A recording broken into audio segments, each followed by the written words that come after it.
नमस्कार, मी सीमा. आपल्या यूट्यूब चॅनलवर तुमचे अगदी मनापासून स्वागत आहे. तेलाचा एकही थेंब न वापरता वर्षभर टिकणारे उपवासाचे साबुदाणा बटाटा वडे पापड आज आपण बनवणार आहोत.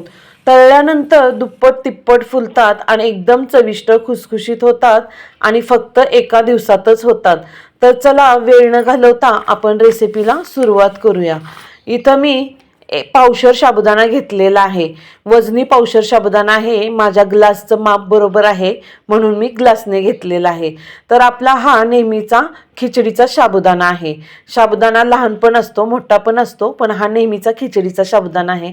तर आपल्याला साबुदाणा 2 पाण्याने धुवून घ्यायचा आहे स्वच्छ, हलक्या हाताने, जास्त चोळून नाही धुवायचा आणि रात्रभर भिजत ठेवायचं आहे.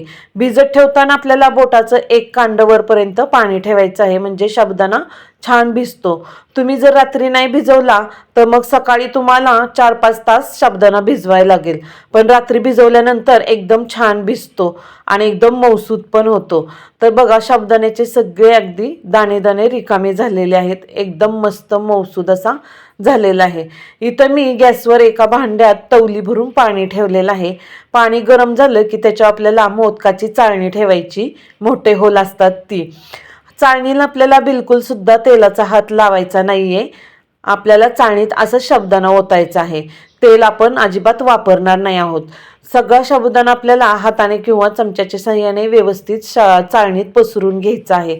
म्हणजे काय होतं, सगळ्या साबुदाण्याला छान अशी वाफ लागते आणि साबुदाणा एकदम मस्त स्टीम होतो, अगदी काचेसारखा ट्रान्सफर होतो आणि एकदम मस्तपैकी चकचकीत होतो.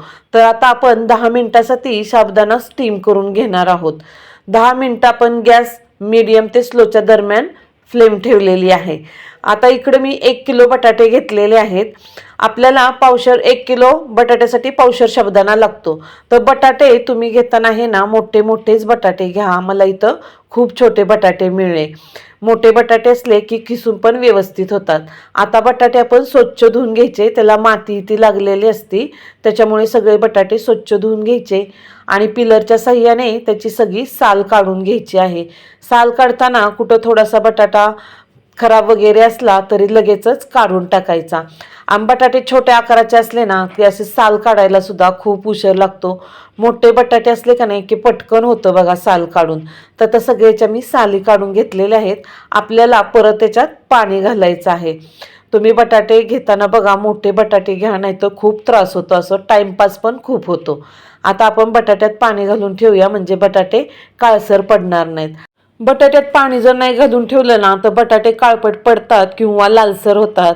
त्याच्यामुळं काय होतं, खीस पण सगळा लालसर होतो किंवा काळपट पडतो. मग आपले वडे पापड बनवले तर व्यवस्थित दिसत पण नाहीत, तळल्यानंतर काळसर कलर येतो. आता इथं मी खिसणी घेतलेली आहे. आपल्याला अशी मोठ्या मोठ्या होलची खिसणी घ्यायची आहे. म्हणजे काय होतं, आपण बटाटा खिसला का नाही की एकदम लांब लांब असा खिसला जातो. तर बघा, इथं मोठ्या होलची खिसणी घेतली. मोठा बटाटा असला का नाही की पटकन खिसता येतो. छोट्या बटाट्याने खूप त्रास होतो खिसायला पण. बटाटा खिसताना आपल्याला उभा खिसायचा नाही आहे, कारण आपल्याला खिस लांब पाहिजे, त्याच्यामुळे आडवा बटाटा घ्यायचा. बटाटा आपल्या इथून सुरुवात करायचा, ती पुढंपर्यंत खिसत न्यायचा. त्याच्यामुळे खिस एकदम लांबडा लांबडा येतो बघा.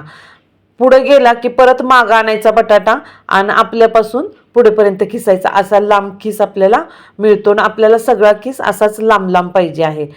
तर बघा, आता इथं सगळे बटाटे असे खिसून घ्यायचे आहेत. आपल्याला मोठे बटाटे असल्यावर त्रास होत नाही, पटापट खिसून होतं.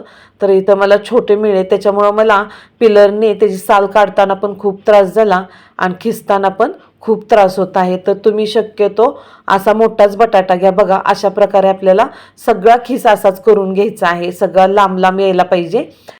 आता बटाटे तर सगळे खिसून झालेले आहेत. आपण काय करायचं, 2-3 पाण्याने बटाट्याचा खिस चांगला स्वच्छ धुवून घ्यायचा, म्हणजे त्यातला स्टार्च पण निघून जातो आणि थोडाफार लालसर वगैरे पडला असेल ते पण निघून जातं आणि एकदम पांढरा शुभ्र असा खिस आपल्याला मिळतो.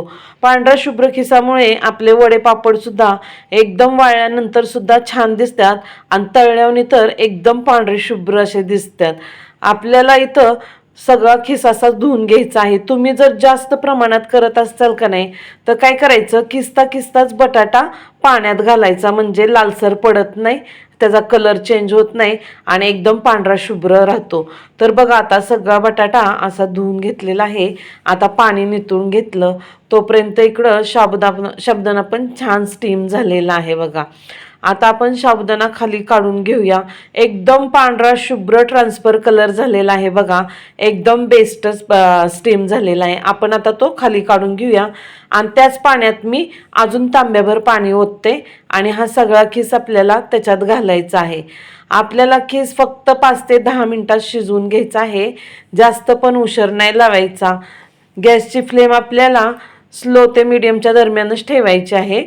त्याच्यामुळे काय होतं, व्यवस्थित शिजला जातो बटाटा.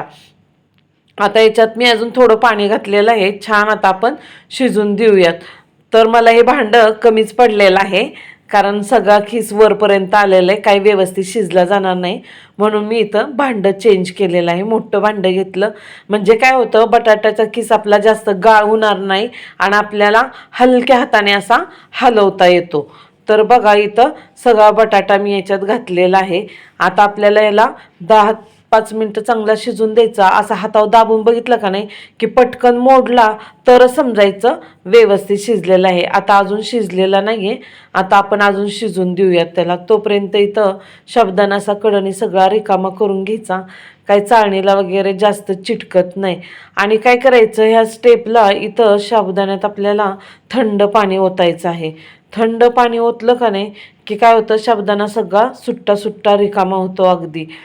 तर बघा ही स्टेप तुम्ही लक्षात ठेवा. थंड पाणी आपल्याला कधी ओतायचं, खाली चाळण काढली का नाही की त्याच्यात 2-3 मिनिटांनी आपल्याला त्याच्यावर थंड पाणी ओतायचं. बघा अगदी सगळा साबुदाणा एकदम सुट्टा सुट्टा झालेला आहे, मॅजिक बॉल सारखा एकदम मस्त अगदी सुट्टा होतो. आणि आपण जर नाही ना पाणी ओतलं थंड तर काय होतं, सगळा चिकट चिकट होतो. आणि आपल्याला वडे करताना आता याच्यात आपल्याला बटाट्याचा किस मिक्स करायचा आहे ना, त्या टायमाला अजिबात व्यवस्थित मिक्स होत नाही, सगळा एकदम चिकट होऊन जातो. असा थंड पाणी घातल्याने एकदम छान सगळा सुट्टा रिकामा होऊन जातो. आता आपल्याला त्याच्यातलं सगळं पाणी नितळून काढायचं आहे. त्यासाठी इथं मी चाळणीवर ओतलेलं आहे.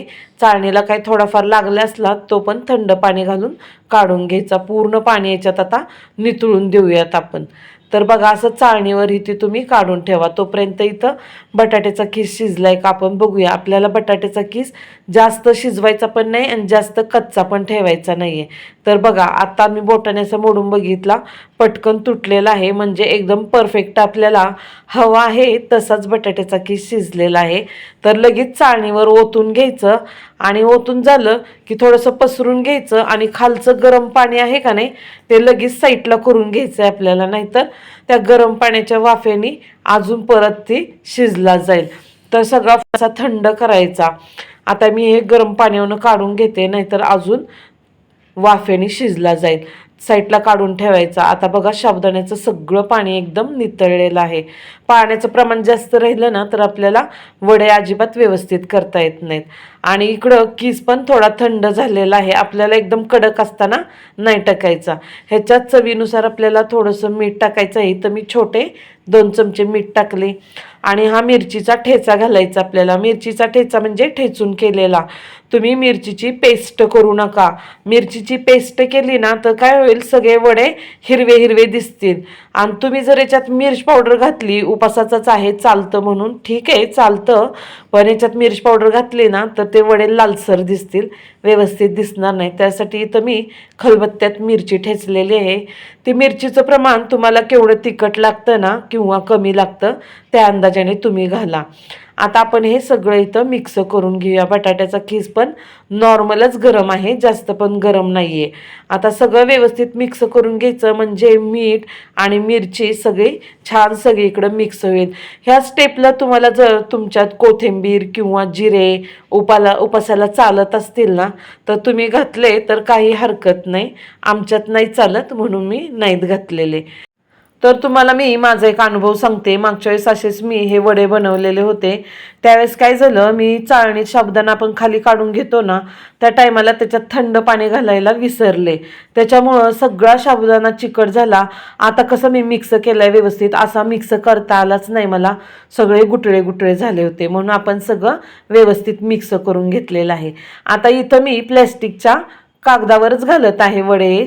तर काय करायचं, तुम्हाला जर असं सुती कापडावर वगैरे घालायचं असलं ना, तरी तुम्ही घालू शकता. पण काय होतं, आपल्याला काढायच्या टायमाला ते चिकटलेलं असतं, पाणी शिंपडून काढावं लागतं. मग पाणी शिंपडलं की हे वडे सगळे तुटतात. त्यासाठी तुम्ही काय करायचं, इथं प्लॅस्टिकवरच घाला, तेच एकदम बेस्ट आहे. आणि घालताना हाताने घालू नका, चमच्यानेच घ्यायचं आणि चमच्यानेच सगळं व्यवस्थित असा गोल आकार द्यायचा आणि वरनं सुद्धा हलक्या हाताने दाबायचं आहे. आणि आपल्याला हे वडे जाडच बनवायचे आहेत, जास्त पातळ बनवायचे नाही आहेत. तर बघा, आता आपल्याला तुम्ही म्हणसाल हे वडे आता आपण एकदम सकाळच्या पारी घालून घेतलेले आहेत, थोडेफार सुकलेले आहेत. तर काय, ह्याला पलटी वगैरे करायचं नाही आहे कुरवड्यासारखं किंवा पापड्यांसारखं. पलटी केलं ना तर ते तुटतात. चांगले आपण सकाळी लवकरच घालायचे, 7-7:30च्या दरम्यान. त्याच्यानंतर पूर्ण दिवस चांगले सुकून द्यायचे. आणि 4:30-5 वाजता आपण ज्यावेळेस काढतो ना, त्यावेळेस फक्त खालची बाजू वर करून ताटात काढून घ्यायचे मोठ्या, आणि मग ते तसेच सुकवायला ठेवायचे, परत ताटातून बाहेर नाहीत काढायचे. तर बघा, एक नंबर आणि मस्त वडे झालेले आहेत. दिसायला पण एकदम सुरेख दिसतात. आणि जेवढे जाड वाटतात ना तुम्हाला, हे जाडच राहून द्यायचे, कारण हे वाळल्यानंतर एकदम पातळ होतात.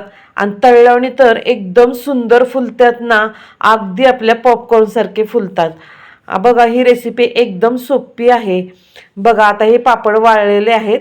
आता मी तुम्हाला तळून दाखवते. तळल्यानंतर बघा एकदम छान फुलतात. माझे 1 दिवसात चांगले सुकले, आता कडक ऊन असल्यामुळे.